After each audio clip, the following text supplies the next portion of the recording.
आज हम विज्ञान की उन महान खोजों की दुनिया में चलेंगे जिन्होंने हमारी आज की दुनिया को बनाया है। पर इन सब के पीछे एक बहुत बड़ा सवाल छिपा है। आखिर ये जो शानदार आइडियाज थे, ये जो खोजें थी, उन्हें मापा कैसे जाता है? तो जरा सोचिए, न्यूटन के लॉज ऑफ मोशन से लेके आइंस्टाइन की थ्योरी ऑफ रिलेटिविटी तक, ये सब सिर्फ दिमागी विचार थे। इन्हें हकीकत कैसे बनाया गया? जवाब है, उन्हें माप कर। क्योंकि माप ही वो चीज है जो किसी थ्योरी को एक साइंटिफिक फैक्ट बनाती है। चलिए तो अपनी यात्रा शुरू करते हैं।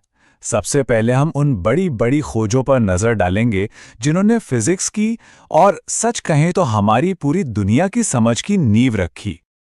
यहाँ एक बहुत दिलचस्प पैटर्न देखने को मिलता है कि कैसे एक खोज दूसरी खोज को जन्म देती है। देखिए, 1808 में जॉन डाल्टन ने परमाणु की संरचना का आइडिया दिया। फिर करीब 100 साल बाद 1913 में नील्स बोर और रदरफोर्ड ने उसे और बेहतर तरीके से समझाया। और हाँ, 1687 में न्यूटन के गति के नियम तो थे ही, जिन्होंने एक तरह से मॉडर्न फिजिक्स का दरवाज़ा खोल दिया। और फिर 19वीं सदी के आखिर और 20वीं सदी की शुरुआत में तो जैसे खोजों की एक बाढ़ सी आ गई। सोचिए, 1895 में विल्हेम रॉन्टकिन ने एक्सरे की खोज की। फिर 1900 में मैक्स प्लैंक का क्वांटम सिद्धांत आया और 1905 में आइंस्टाइन ने फोटो इलेक्ट्रिक इफेक्ट को समझाया। मतलब साइंस उस वक्त रॉकेट की स्पीड से आगे बढ़ रहा था। और ये सिलसिला यहीं खत्म नहीं हुआ। आगे हम बिजली और न्यूक्लियर फिजिक्स में हुई जबरदस्त तरक्की देखते हैं। 1827 में जी.एस. ओम के विद्युत प्रतिरोध के नियमों से लेकर 1942 में एनरिको फर्मी के पहले न्यूक्लियर रिएक्टर तक। और इन सब के बीच 1901 में मार्कोनी का वायरलेस टेलीग्राफ, जिसने इन सभी थ्योरीज को असल दुनिया से जोड़ दिया। तो ये सारी खोजें तो कमाल की थीं, लेकिन एक बहुत बड़ी प्रॉब्लम थी। अगर हर कोई मापने के लिए अपने अपने तरीके इस्तेमाल कर रहा हो, तो वैज्ञानिक एक दूसरे के नतीजों को कंपेयर कैसे करेंगे? कोई इंच में माप रहा है, कोई फुट में, कोई गज में, तो आखिर इनका असली मतलब क्या है? और यही सवाल हमें हमारे अगले हिस्से की तरफ ले जाता है। यूनिट्स को एक दूसरे में बदलने की ये जो उलझी हुई दुनिया है, उसे समझने की और ये जानने की कि हमें एक स्टैंडर्ड तरीके की जरूरत आखिर क्यों पड़ी। जरा इस बारे में सोचिए। सिर्फ लंबाई मापने के लिए ही हमारे पास इंच, फुट, गज, मील और भी न जाने क्या क्या है। एक ही चीज को नापने के इतने सारे तरीके, ये कितनी ज्यादा कंफ्यूजन पैदा कर सकता है, खासकर तब जब दुनिया भर के साइंटिस्ट एक साथ मिलकर काम कर रहे हों। और यहीं सबसे जरूरी बात सामने आती है कि इन सभी अलग अलग यूनिट्स के बीच एक बिल्कुल सटीक गणित का रिश्ता होना चाहिए। जैसे 1 इंच का मतलब हमेशा ठीक 2.45 सेंटीमीटर ही होता है। अगर ये प्रिसिशन ना हो तो साइंस, इंजीनियरिंग और यहां तक कि इंटरनेशनल बिजनेस सब कुछ ठप पड़ जाएगा। और मामला सिर्फ सीधी लाइनों का नहीं है। जैसे ही हम एरिया यानी 2 डायमेंशन और वॉल्यूम यानी 3 डायमेंशन की बात करते हैं, तो चीजें और भी ज्यादा कॉम्प्लिकेटेड हो जाती हैं। Square yard, square metre, cubic inch, litre, हर चीज को दूसरी में बदलने का एक पक्का फॉर्मूला चाहिए। अब बात करते हैं वजन, बल और एनर्जी की। हम सब ने हॉर्स पावर शब्द तो सुना ही होगा, है ना? गाड़ियों के लिए इस्तेमाल होता है। पर विज्ञान की दुनिया में इसका एक फिक्स्ड मतलब है। ठीक 746 वॉट। हर एक यूनिट का ऐसा ही एक सटीक और पूरी दुनिया में माना जाने वाला मान होना जरूरी है। अब ये वाला उदाहरण देखिए, बड़ा मजेदार है। मील जैसा एक आम सा शब्द भी धोखा दे सकता है।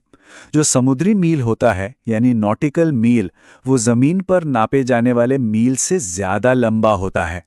अब सोचिए, अगर जहाज चलाने वाले और पायलट इस छोटे से फर्क को नजरअंदाज कर दें तो नेविगेशन में कितनी बड़ी गड़बड़ हो सकती है। तो इस सारी कंफ्यूजन का हल क्या है? इसका हल है एक यूनिवर्सल सिस्टम, माप की अंतर्राष्ट्रीय प्रणाली, जिसे हम सब SI यूनिट्स के नाम से जानते हैं। ये साइंस और टेक्नोलॉजी की ग्लोबल भाषा है। पता है, ये पूरा का पूरा सिस्टम सिर्फ 7 बेसिक यूनिट्स पर टिका है। लंबाई के लिए मीटर, वजन के लिए किलोग्राम, समय के लिए सेकंड, बिजली के करंट के लिए एम्पियर, तापमान के लिए केल्विन, रोशनी की चमक के लिए कैंडेला और पदार्थ की मात्रा के लिए मोल। जी हां, बस यही 7। और यही तो इसकी सबसे खूबसूरत बात है।